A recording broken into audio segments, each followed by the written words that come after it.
Presiden Prabowo Subianto menyetujui usul pembentukan tim investigasi independen untuk menyelidiki rangkaian kerusuhan pada akhir Agustus 2025. Tak hanya itu, Presiden juga merespons positif permintaan untuk mengevaluasi sekaligus mereformasi kepolisian dengan pembentukan tim reformasi kepolisian.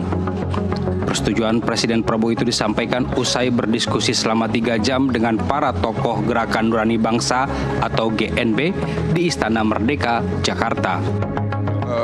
Salah satu tuntutan masyarakat sipil yang juga menjadi aspirasi kami dari GNB adalah perlunya dibentuk komisi investigasi independen terkait dengan kejadian Prahara Agustus beberapa waktu yang lalu yang menimbulkan jumlah korban jiwa, korban kekerasan, luka-luka dan seterusnya yang cukup banyak. Presiden menyetujui pembentukan itu dan detailnya tentu nanti pihak istana akan menyampaikan bagaimana formatnya. Disampaikan oleh Gerakan Nurani Bangsa perlunya evaluasi dan reformasi kepolisian yang disambut juga oleh Pak Presiden akan segera membentuk tim atau komisi reformasi kepolisian. Saya kira ini juga atas tuntutan dari masyarakat yang cukup banyak. GNB juga meminta Presiden membantu pembebasan demonstran mahasiswa dan pelajar yang ditahan aparat. Pendekatan aparat dalam menghadapi demonstrasi pun perlu direvisi. Harus hati-hati tanpa represi.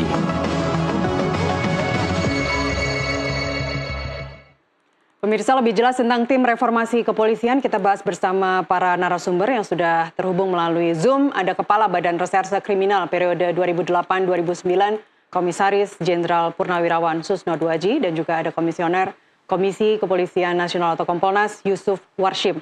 Pak Susno, Pak Yusuf, terima kasih sudah bergabung di NTV Prime.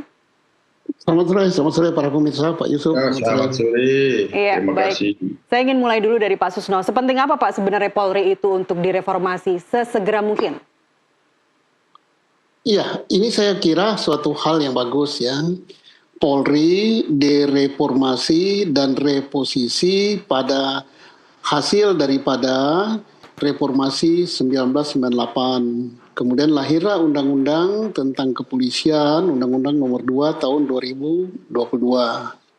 Polri lepas dari TNI. Ya. Polri berarti tidak masuk di dalam angkatan bersenjata, jadi tidak militer, dia adalah sipil gitu, tunduk pada peradilan umum. Kemudian tidak di bawah Panglima TNI, langsung di bawah Presiden. Kemudian dengan adanya amandemen Undang-Undang Dasar tahun 1945, Polri masuk di dalam konstitusi, di dalam Undang-Undang Dasar. Kemudian dibentuk juga pengawas ya Pak Yusuf Warshim CS, yaitu sudah beberapa kali periode gitu. Ada pengawas luar yaitu Kompolnas yang dia tidak masuk di dalam struktur organisasi bukan under bawahnya Mabes Polri. Nah, terdiri beberapa unsur. Nah, seiring dengan kemajuan zaman, dengan perkembangan reformasi, perkembangan demokrasi, saya kira sudah cukup lama ya. Dari reformasi sampai 98 sampai sekarang, ya sudah wajar gitu ya. Boleh dikatakan ya mungkin terlambat gitu ya. Tuntutan zaman terlambat untuk direformasi, terlambat juga untuk entah reposisi, entah apa, tergantung kehendak masyarakat gitu. Nah ini bagus gitu, asal nanti syaratnya tim yang dibentuk oleh Presiden adalah orang-orang yang memahami betul-betul bagaimana kepolisian, bagaimana mengawasi kepolisian, bagaimana rakyat menghendaki kepolisian. Nah itu kan kita seperti sekarang kita punya pengawas ini, kewalahan dia Pak Yusuf Warshim CS ini, Kompolnas ini. Nah mungkin nanti di Kompolnas diminta pendapatnya gimana sebaiknya polisi ke depan, perundang-undangannya jelas yang harus dirubah mungkin undang-undangnya. Undang-Undang Nomor 2 Tahun 2022 yang sekarang sudah berumur 23 tahun, kemudian situasi sekarang bagaimana dan sebagainya. Nah tentunya Polri berbeda dengan TNI karena Polri ini langsung berhadapan dengan masyarakat dan langsung menangkap, langsung bisa menahan dengan kewenangan undang-undangnya, langsung bisa menyita dan sebagainya dan sebagainya. Pak Susno, dan ya, tim reformasi kepolisian, siapa saja pihak-pihak yang menurut Anda pantas untuk duduk di situ? yang kita tidak ingin mereka bukan orang-orang yang paham betul akan arti atau fungsi Polri yang sesungguhnya? Iya, satu pertama dari unsur masyarakat ya, unsur masyarakat seperti Kompolnas ada unsur masyarakatnya. Masyarakat siapa?